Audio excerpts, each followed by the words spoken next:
Hey everybody, welcome back to the channel and more Birthright as we work our way through the Island States section now for the Canasi. And with that, we're going to start with the Isle of the Serpent. So we've already covered the Serpent as an Anche and just how potent and scary he is in that regard. But then seeing the realm, which we get a little bit of a hint at when we covered it previously as far as, again, the Anche entry.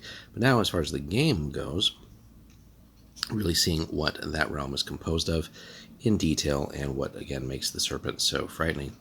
So as a realm, it's lawful evil, of course, not available for PCs. And then there's the two provinces. So we got Kaliana and Masatium, level 1, but then also a level 6, and the holdings there. Now, there's also the Sons of the Serpent, and the Society of the Serpent, and then there's the Serpent. But you can also see where else he has spread his influence beyond just the island. So there's sources, or not sources, but holdings in Surien, Jafra, Korain, and Myrada. So huge all the way across there, right? And just even if we just added all the levels of holdings up, in addition to the sheer quantity of the holdings, there's so much there. And then, again, that's just the Society of the Serpent and the Sons of the Serpent also here, right? So as you can see with some of these high-level holdings, that is a lot of resources that is also available. So between any temple income, guilds, etc., right, and controlling the law, it's quite formidable. The last remnant of the Masatian civilization clings to life on the Isle of the Serpent. A first-generation Anche of great power and intelligence has declared himself a deity and demands the utter devotion, obedience, and worship of his subjects. Skilled in sorcery, intrigue, and diplomacy, the Serpent hatches far-reaching plots too numerous to count. So, controlling all the law, of course, the omnipresent Sons of the Serpent police the island and maintain the Anche's hold on the law. Priest Lord Lakial is a level 7 priest with a little bit of a bloodline, donates most of his regency right back to his master. The temples, the Sons, require all citizens to attend their rituals. As these priests can cast up to 5th level spells, perhaps there is something to the Serpent's claim to divinity. We saw that in the previous entry as well. So, kind of scary, right? 5th level spells are nothing to sneeze at. Guilds. The Sons' twin organization, the Society of the Serpent, is a brotherhood of thieves, spies, and corrupt merchants. Working through seduction, intimidation, and the poisoned knife in the dark, agents of the Society operate secretly in neighboring lands, but openly in their home domain, right? And that's for this whole section, but even beyond, it's always a sort of a nice threat to have that sprinkled into campaigns where people suddenly die, maybe due to poisoning, some sort of cult activity. You have this as sort of this boogeyman that can really appear anywhere through these through this Society of the Serpent. And we saw that in many of the other realm entries, right, where that is actually a problem. Finally, the Anche collects regency for this network of assassins criminals through a vassal named Darius Asparda, also known as the Serpent's Hand. And finally, sources by the Serpent's order, the northern province of his island goes unsettled, so he can use the land's power for his sorcery, right, which is why the 1-8 there. Now, when we get into resources, again, it's scary. On top of everything else that's going on for the Serpent, again, huge amount of resources. 73 regency generated versus 100 accumulated. Essentially virtually limitless resources as far as that stuff goes. When you're playing Birthright as the game, if you're trying to do anything against him, it's going to be very difficult. You probably won't have the resources to match, and he can basically just spend regency like there's no tomorrow. Gold as well. So, and here there's a little bit of a typo, right, where it says like the total GP should be RP that the Society of the Serpent owes the Anche each domain turn, as well as the 30 that the Sons and the various vassals give their master. Now, when we get to the actual treasury, 35 gold bars, not the largest we've seen, but that's for such a small nation. But again, he's got his sort of tendrils spread out there. That's a lot of gold as a war chest. And as it says here, normally collects about 10 per domain turn, and then the vassals donate another 15. So pretty steady income there, without any other factors coming into that. And then a pretty sizable army for, again, such a small domain too. 3 units of the elite Serpent Guard, so essentially elite heavy infantry to look at it like that, 6 units of infantry, and then a whole unit of artillerists as well. So really, pretty powerful standing army there.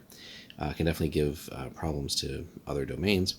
But where it really gets nasty is the navy, right? 8 Serpent galleys, 5 Duras, and 4 Dows. Right, that's what, 9 and 8, 17 different vessels, which again, with the resources, could easily grow, but also grow the armed forces for any potential invasions, right? So very scary. And that's just, again, the regular sort of human resources there. Should he or any of his other followers get involved, it can be nasty. But again, the other 2 organizations that he controls really can work to already destabilize realms that they might have as a target. Now, the Serpent, again, we've seen the stats in the other video on him, so again, check that one out for those details. But is one of the oldest and most powerful of all the Anshe. At Deismar, he served as one of Azrai's great captains in the naval battles along the Adurian coastline. After the Cataclysm, he returned to his homeland of Messetia and claimed his native realm as his own domain. Reliable reports state the Serpent can no longer even... Actually, it doesn't even resemble a human anymore. And he's basically been in this... transformed state for centuries now.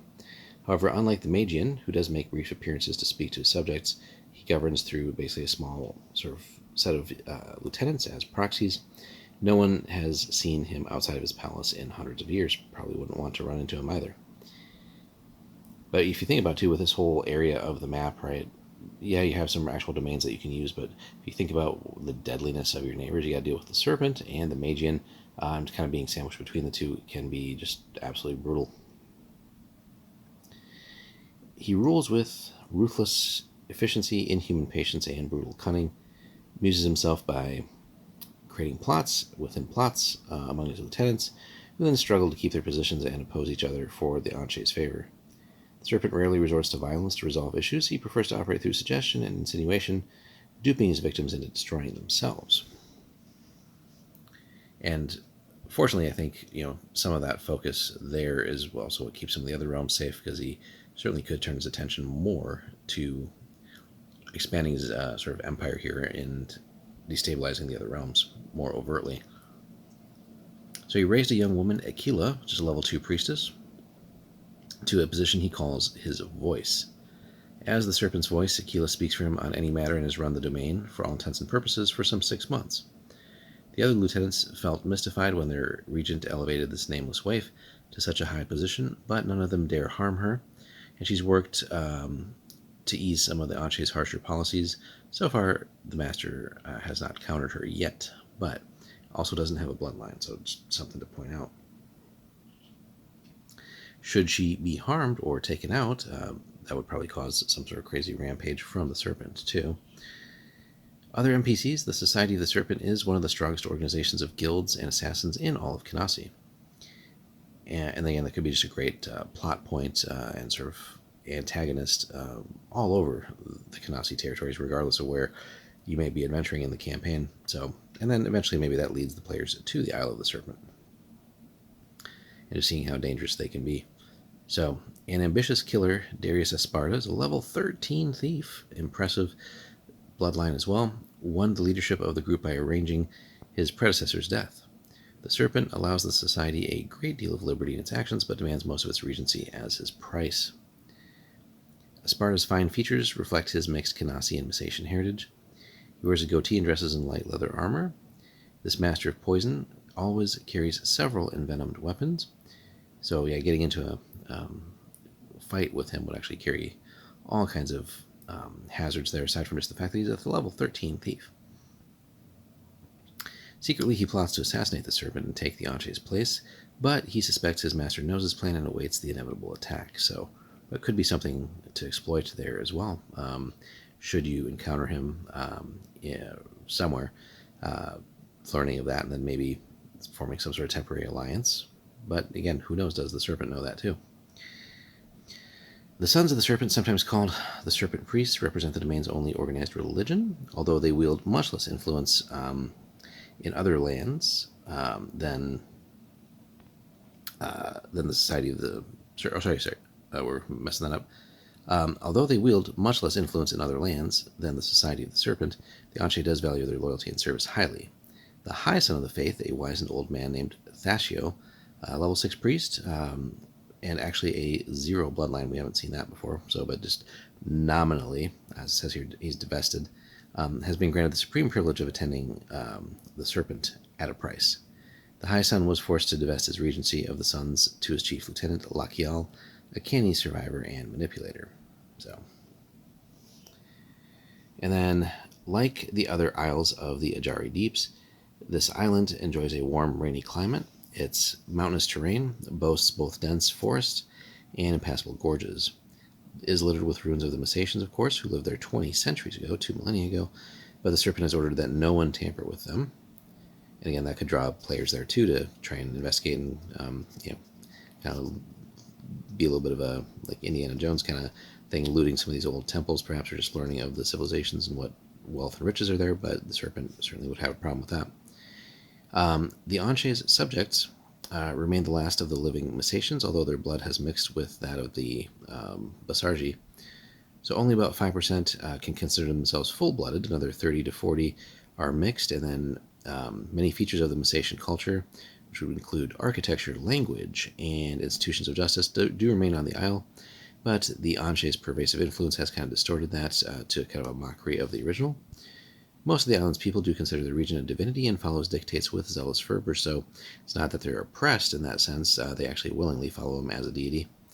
Now, and that being said, the priest's enforcement of the Serpent's laws can prove extreme at times as well, so probably helps with all of that and sort of keeping this devotion going.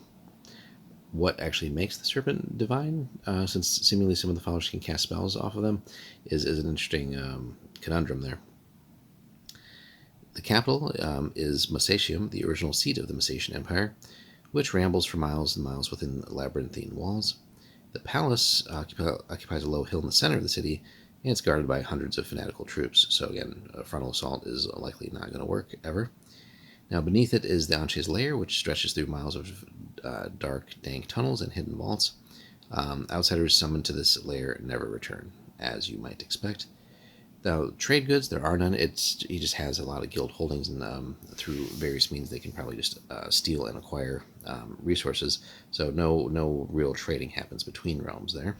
And certainly no one's going to ally with the Serpent, so easy to understand there. Now, enemies. So far, he is not subjugated in another Kinasi state, which is saying something, but travelers do whisper that the Serpent is building an armada to invade Myrida to the north, which very well could happen. Again, going back to the armed forces, already has an army of 10 units and a massive navy. So with all the resources there, you could easily probably just double that and then invade and gain more territory as well. So all in all, again, the Isle of the Serpent, along with the Serpent just as an Anshe, is formidable and one of the big bads of this area. But maybe not the outright monster that the Gorgon is, of course, as far as like raw combat, but the Serpent is insanely powerful. Again, probably like certainly top 5 Anshe as far as power levels go.